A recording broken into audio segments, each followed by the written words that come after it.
Hello Gopi, ఎలా ఉన్నావు? మొత్తానికి వీరసింహారెడ్డి సక్సెస్ని ఎంజాయ్ చేస్తున్నట్టేనా? డెఫినెట్గా సార్, సక్సెస్ అని చెప్పొచ్చా? 100%. ఎందుకంటే ఇద్దరు ఏమీలు పోటీ పడ్డారు కదా, చిరంజీవి, బాలకృష్ణ. అవును. మధ్యలో డైరెక్టర్లు శాండ్విచ్ కాలా?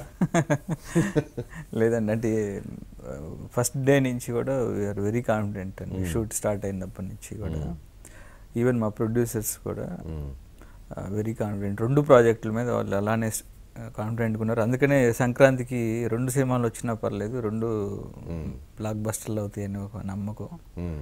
అది ఈరోజు 100% అయ్యి వెరీ హ్యాపీ అండి. సో 1 వీక్ అయింది రిలీజ్ అయ్యి. 1 వీక్ అయిందండి కదా. అవును. డబ్బులు వచ్చినాయా? ఈ రోజుతోటి టోటల్ అన్ని ఏరియాల్లో బ్రేక్ అండి. సేఫ్. కొన్నవాళ్ళు, అమ్మిన వాళ్ళు అందరూ చూసిన వాడికి ఎంటర్టైన్మెంట్. అవును. సో టెన్షన్ అయితే లేదు.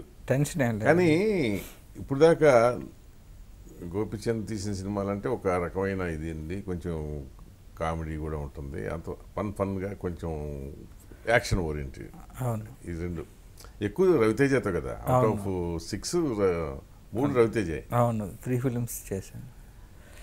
ఈ స్థాయికి లెవెల్ వాళ్ళతోటి ఫస్ట్ టైం. అవును, నాకు ఒక పెద్ద హీరోతోటి ఫస్ట్ టైం. అవును. టెన్షన్ పడలేదా? అంటే నేను ప్రాపర్ ఆపర్చునిటీ కోసం వెయిట్ చేస్తూ ఉన్నాను. ఓకే.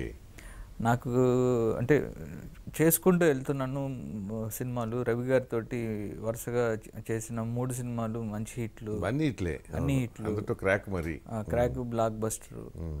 నాకు నేను కరెక్ట్ ఆపర్చునిటీ వస్తుంది, ఒక పెద్ద హీరో మనకి దొరికితే మనం ప్రూవ్ చేసుకోవచ్చు అని వెయిటింగ్ నేను.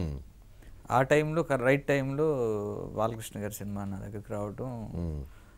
ఎట్లా వచ్చింది అది అసలు అవకాశం? అది యాక్చువల్గా ఏంటంటే క్రాక్ షూటింగ్ 80% అయింది.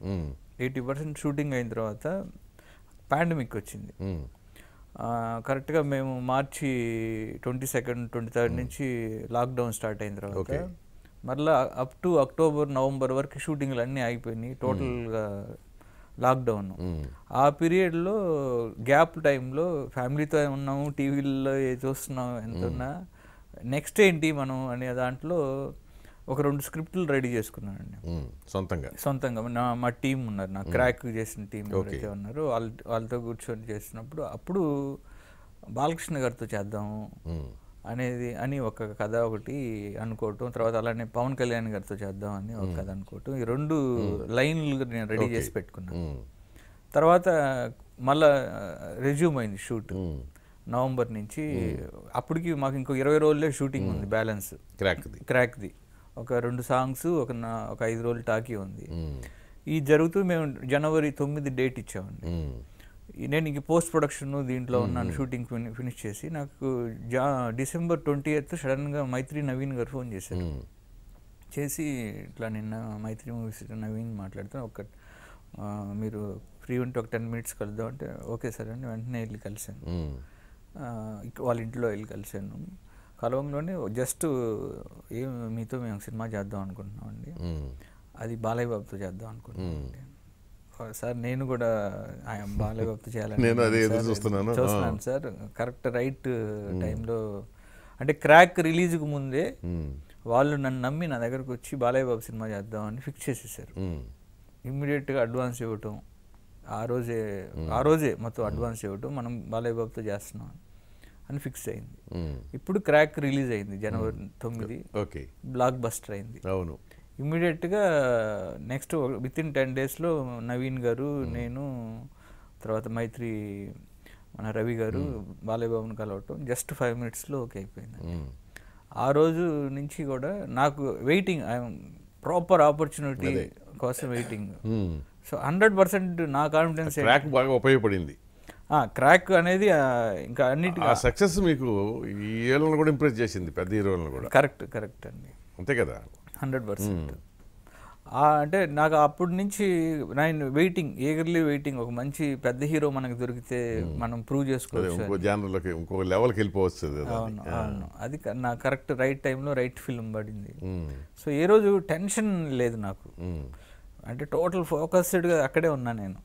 కానీ ఒకటి, ఈ గత అనుభవాలు చూస్తే ఈ పెద్ద హీరోలతో తీసినప్పుడు సినిమాలు ఎక్కడన్నా తేడా కొట్టి సినిమా పోతే ముందు బలైపోయేది డైరెక్టర్ కదా.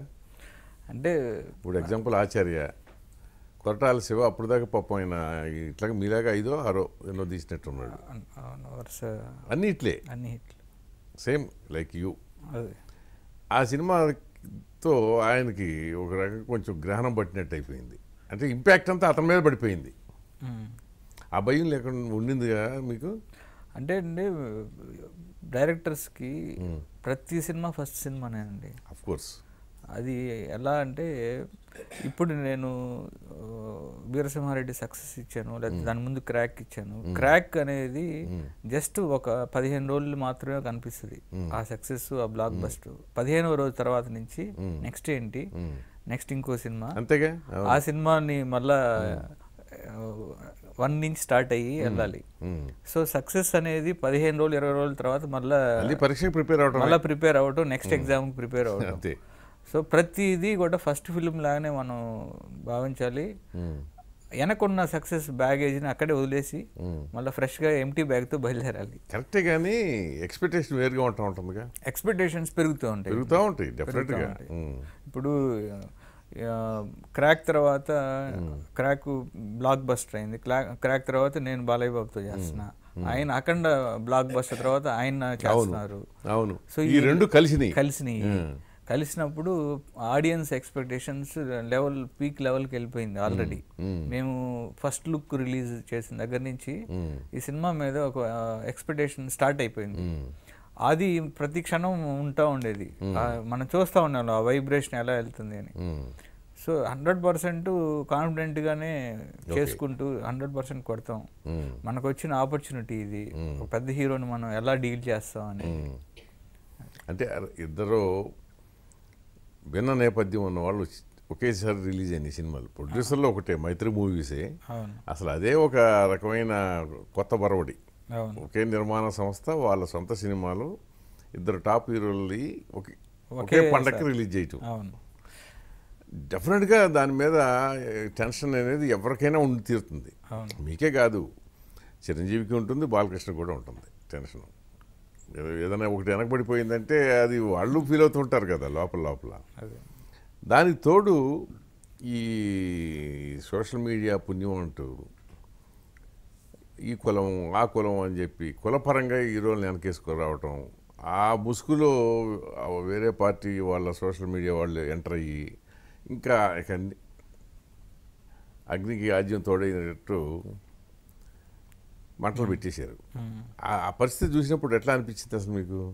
అంటే యాక్చువల్గా ఏంటంటే ఇప్పుడు ఆ పరిస్థితి చూసినప్పుడు అంటే ఇప్పుడు మనం నెగిటివ్, ఇప్పుడు మొబైల్ అందరి దగ్గర వచ్చేసింది. అవును, ప్రతి ఒక్కరికి ఒక ట్విట్టర్ అకౌంట్ ఉంది. ఇక వారి ఒపీనియన్ వాడికి ఏమనిపిస్తే అది